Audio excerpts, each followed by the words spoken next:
Hello నమస్తే welcome to Anantha TV.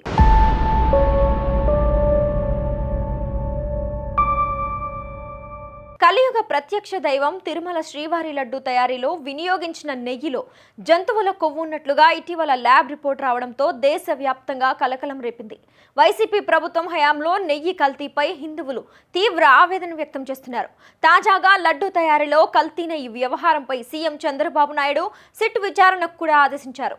వారిచ్చే నివేదిక ఆధారంగా బాధ్యులపై కఠిన చర్యలు తీసుకుంటామని తెలిపారు. భవిష్యత్తులో ఇలాంటి ఘటనలు పునరావృతం కాకుండా చూస్తామని చంద్రబాబు నాయుడు చెప్పుకొచ్చారు.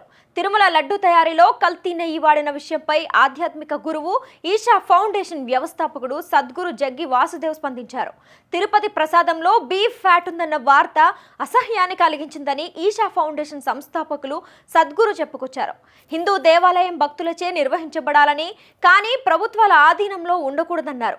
ఈ సంఘటన అసహ్యకరమైందని, భక్తులకు ఇచ్చిన ప్రసాదంలో జంతు కొవ్వు కలిసి ఉండడం మహాపరాధంగా పేర్కొన్నారు. హిందూ దేవాలయాల పవిత్రతను కాపాడుకోవడానికి వాటిని భక్తుల ఆధీనంలో ఉంచాలని ఉద్ఘాటించారు. అందుకే భక్తులే ఆలయాలు నడపాలని, ప్రభుత్వాలు గుడులపై తమ పెత్తనాన్ని వీడనాడాలని తామంతా కోరుకునేది అదేనని అన్నారు.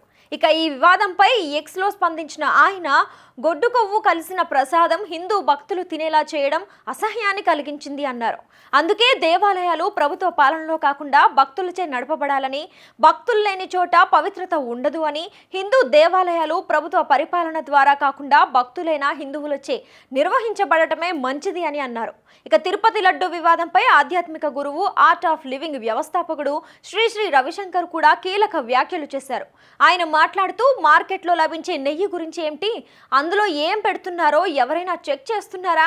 ఆహారాన్ని కల్తీ చేసి శాకాహారం అని ముద్ర వేసి అందులో ఎలాంటి మాంసాహార పదార్థాలనైనా కలిపిన వారందరినీ కఠినంగా శిక్షించాలి.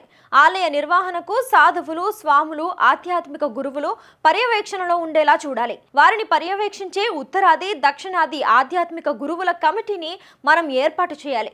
ప్రభుత్వం వైపు నుండి కూడా ఒక వ్యక్తి ఉండాలి. ప్రధాన నిర్ణయాలు, పర్యవేక్షణ ప్రతిదీ ఎస్జిపిసి వంటి మతపరమైన బోర్డులు, ముస్లిం సంస్థలు, క్రైస్తవ సంస్థలు వంటివి చేయాలని సూచించారు.